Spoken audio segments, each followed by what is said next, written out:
Growing up, I hated group projects. I mean, think about it. You had to rely on others. Sometimes you got more workload than the other people. I mean, I personally knew how I wanted things ran and how I wanted things done. And if something went wrong, I was the only one to blame. Well, I think the Chiefs kind of felt like that here during their bye week. They had to put their trust, they had to leave their faith up to others, and it really did not play out in our favor.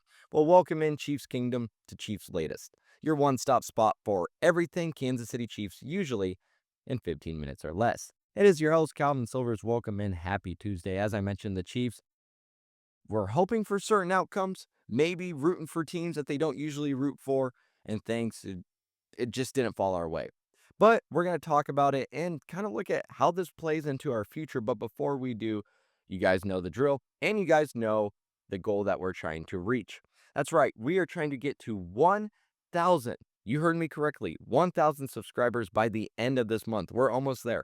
Less than 20 more people need to hit that button and also turn on those notifications because we have daily, that's right, daily videos here at Cheifs Latest, Monday through Friday. You're not going to want to miss any of the news, rumors, or actions regarding this team, so please help us reach that 1,000 subscriber goal that we have by the end of this month. Hit that button, turn on those notifications as it not only helps me in the channel, but it's going to help you stay up to date with everything Kansas City Chiefs. So let's go ahead, dive into some football now because Andy Reid was back on the podium on Monday and he was singing a different tune than he was before the bye week about the one and only Isaiah Pacheco. And we know Pacheco had that MCL sprain that he suffered in week 8 against Washington. It was first reported that he was going to be week to week. Well, then Andy Reid was talking to Tracy Wolfson and said that Pacheco avoided any serious injury and that we probably could expect him after the bye week. Well, here it is. Monday came along and Reid hit reporters with a quote unquote, "we'll see." Again, hinting that Pacheco might not be ready to go this week and might need more time. Kareem Hunt, yes, he stepped up and filled the starting role against Buffalo just fine. 49 yards, a touchdown on 11 carries. But Brashard Smith, he only captured 7 yards on 3 carries with 12 snaps. That's the third highest that he's had this season. So he's proving that he's not quite there yet. That, again, the coaches can't put that kind of trust in him. Pacheco, however, was heating up as the season was progressing. 50-plus yards in 3 straight games before he suffered that injury.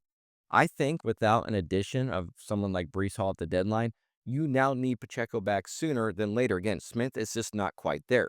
So if he can't go Sunday versus Denver, who gives up 91.2 rush yards per game, it's on Hunt, Smith, and Clyde Edwards-Helaire to attack this Broncos run defense. Reid explained why he went with Clyde over Mitchell last week. 2 weeks ago, the familiarity. He executes schemes better. He knows protection calls, but he went on to say about Mitchell, he's a quote unquote sharp kid and that they really like Elijah or he wouldn't be here, end quote. Josh Simmons is back at practice, thank goodness. And Reid said, quote, "we know that we got a good player. We'll see where we're at," end quote. So speaking of needing someone back, you really want Simmons back. Jalen Moore has been filling in. He's allowed 12 pressures, 3 sacks in 4 games. Mahomes, 1.4 sacks a game with Simmons on the line. 2.5 without Simmons out there. Then you look at the upcoming schedule here, which includes Denver, Indianapolis, Dallas, all top 5 in pressures this season. So Simmons truly is a must for this Chiefs offensive line moving forward. Pacheco's we'll see. It's not a good sign here for this week. And yes, Hunt's solid, but Smith's continues to prove that he's not quite ready yet and that Pacheco is still that lead back. Simmons needs to be thrown back in the starting position as this O-line has to hold, or Mahomes, he's going to get buried moving forward. And we just can't have that, especially during this stretch. You don't want your star quarterback getting hurt. Well, with week 10 officially over, it's truly a weird spot for the Chiefs right now. I don't even know how to handle this. We're not used to asking, will they even make the playoffs at all in the year? But, folks, here we are. We're 5-4. We're on the outside looking in if the postseason were to begin today. And what do we do at the deadline? Zero. Nothing. Did not make any moves. Still, though, this team is the Super Bowl favorite coming out of the bye. There are a few games back in the loss column from some AFC teams like the Colts, the Patriots, the Broncos.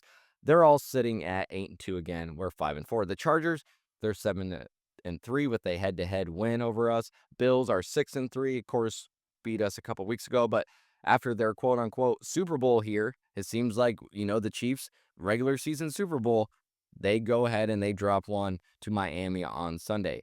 As I like to call it, their Super Bowl hangover. The Broncos and Chargers both picked up divisional wins this week. Again, huge for them, very painful for us. LA's not just a game up, they own the tiebreaker against us, of course, from week 1. And don't sleep on Baltimore now, who is at 4-5. They got Lamar back in their next 5. Get this: Jets, Browns, Bengals twice.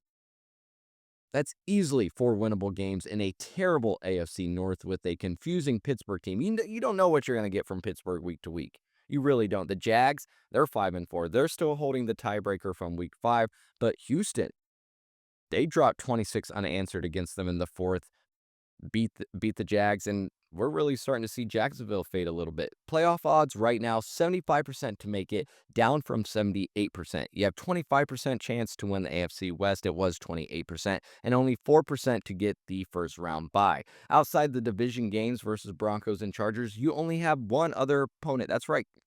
That's right, Chiefs. Only one other opponent with a winning record outside Broncos and Chargers, and that is the Indianapolis Colts. So yes, 5-4 is ugly, but Super Bowl odds say that we're still the team to beat here. 2 games back, tiebreakers lost, Ravens rising, Jags slipping. All that just means that every game is a playoff game. Every game should be treated as a win or go home. The NFL landscape, it's scary, honestly. It's unpredictable.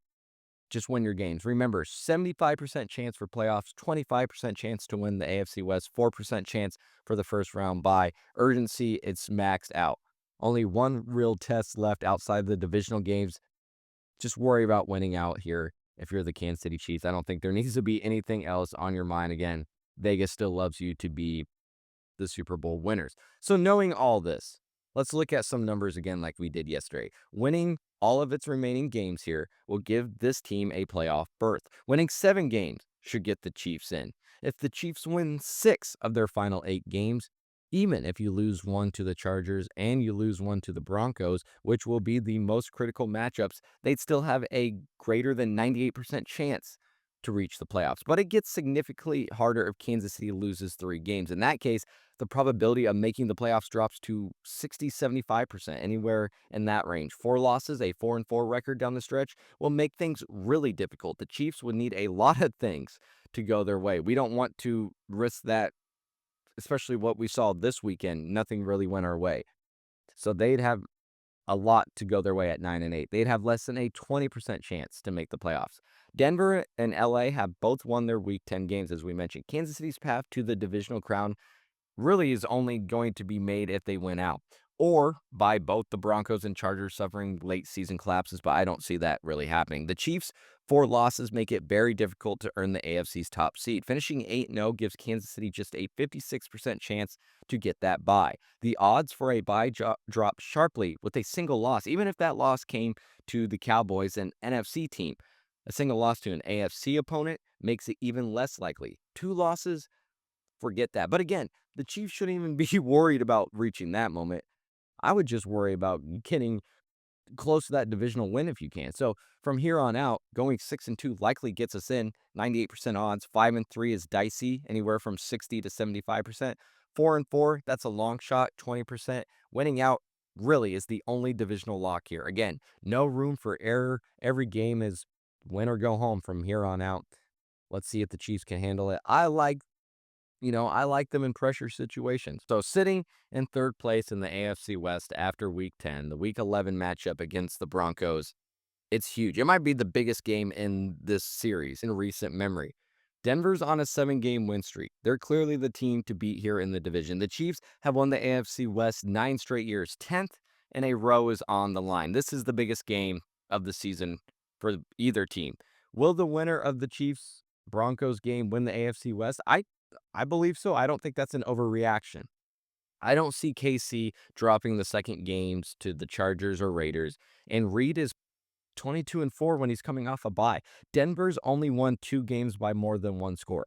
They beat the Jets by 2, the Giants by 1, the Raiders by 3. They lost to the Chargers. If Denver wins, yes, they go into their bye 3.5 games up. Even if KC beats the Colts in Week 12, Broncos still 3 ahead with 6 to play. Their schedule, again, I think Broncos have an easy schedule here on out. So if the Chiefs can't win it, I don't really see Denver dropping anything. They have the Commanders, Raiders, Packers, Jags, Chiefs, Chargers. It's pretty soft. Charmin soft, some would say. I see the Chargers dropping one before I see Denver dropping one. But if the Chiefs win Sunday, Broncos go into the bye a little shaken up. The psychological aspect of it all, that they can't beat Patrick Mahomes. Then if KC beats the Colts, they are only 1 game back, 6 to play with the head-to-head tiebreaker. Denver truly outthinks themselves here in these divisional games. The Chiefs, they're 13-1 with Mahomes in this series. Chiefs win Week 11 at Denver, 85% playoff chance to make it. So this would be huge just to get into the playoffs. Not even win the division, but just to get into the playoffs. It's not crazy to say that the winner of Chiefs-Broncos will take the AFC West. Chiefs win and they have the tiebreaker, some momentum, and an 85% chance of getting into the playoffs. Lose, you fall 3.5 back. Denver controls. Again, with Reed's by magic, Mahomes' dominance, Broncos struggle in the division. Again, you lost to the Chargers already, could barely beat the Raiders, always struggle against the Chiefs. I truly think that KC wins this one and, again, gets back on the path to winning the AFC West. Well, that is all that I have for you guys on this lovely Tuesday. Let me know what you guys think about those odds, those numbers, and do you think that the winner of this matchup between the Chiefs and Broncos will end up winning the AFC West? If you haven't already, please help us get to that 1,000 subscriber goal. Hit that button and also turn on those notifications. We truly appreciate it. I love reading your guys' comments. I truly appreciate all the likes and the support that this channel is beginning. Let's keep it up. Well, you have been listening to Cheifs Latest. I am your host, Calvin Silvers, and until next time, have a good one.